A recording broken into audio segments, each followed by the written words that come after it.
Ikalawang araw naman po ng buwan ng Disyembre, muli po namin kayong hahandugan ng Christmas Around the World Special. Atin pong alamin kung paano nga ba ipinagdiriwang ng mga locals sa New Zealand ang Pasko sa kabila po ng pagkakaroon ng malaking bilang ng mga residenteng walang relihiyon.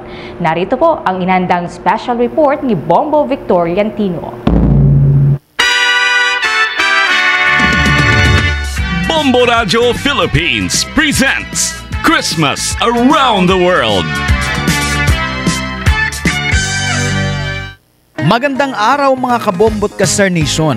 Ngayong araw na ito, itatampok natin para sa ating Christmas Around the World Special Report ang Pasko sa isang bansang may kalayuan pero may pagkakapareho sa atin. Ito ang bansang New Zealand.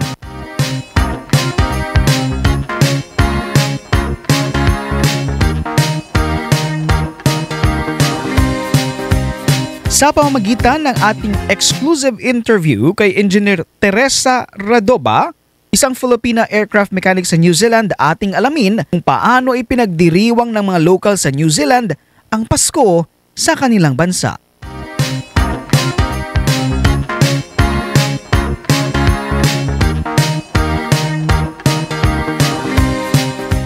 Ayon kay Engineer Radoba, may pagkakapareho ang Pasko sa New Zealand at sa Pilipinas, ngunit may ilang kaunting pagkakaiba. Ang pinakamalaking kaibahan ay ang haba ng selebrasyon.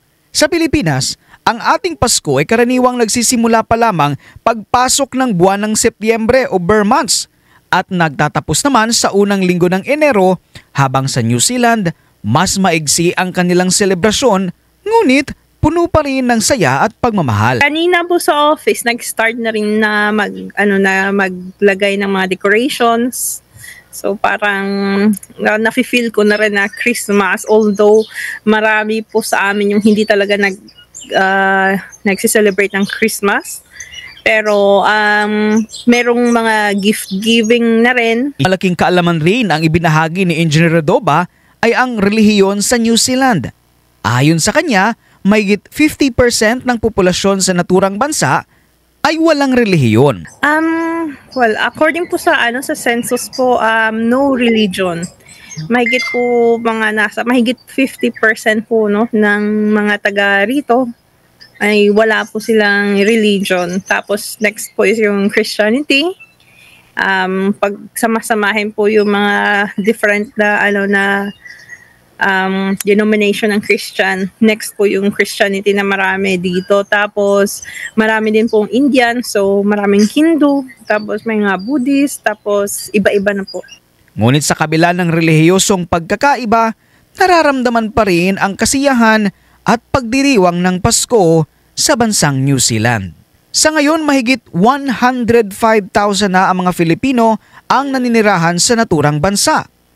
At isa sa mga paboritong bahagi ng kanilang Pasko ay ang pagkain. Katulad dito sa Pilipinas, ang mga pamilya ay nagsasalo-salo at nagkakaroon ng masarap na handaan. Ang pinakapopular na pagkain ay ham, seafood at beef. Kasama na rin sa kanilang mga handa ang mga dessert at mga pies na may lamang karne. Opo. Parang pareho na rin sa Philippines. Pero parang number one ho dito yung ham. Tapos may seafoods, marami yung seafoods dito. Tapos mga roasted roast beef. Kasi marami yung beef, mga baka at lamb po kasi dito. Sa tradisyon, sinabi ni Engineer Radoba na karaniwan sa New Zealand ang mga organized na caroling, lalo na sa mga paaralan. Isang magandang paraan ito para mapanatili pa rin ang diwa ng Pasko, lalong-lalo na sa mga bata.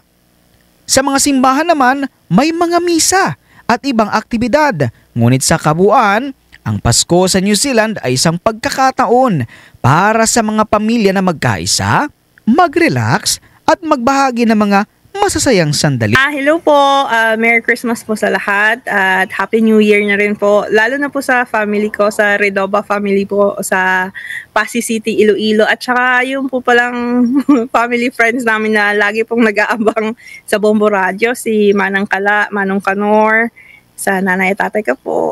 Hello po. See you soon! Sa kabila ng mga pagkakaibang ito, tila pareho lang ang Pasko sa New Zealand at sa Pilipinas. Isang panahon ng pagmamahalan, pagbibigayan, at pagpapahalaga sa pamilya at komunidad. Sa mga ganitong uri ng Pasko, kahit saan man tayo sa mundo, ramdam natin ang tunay na diwa ng Kapaskuhan. Watch out for another edition of Christmas Around the World. Various celebration of Christmas by different countries. Only heard and seen at Bombo Radio Philippines.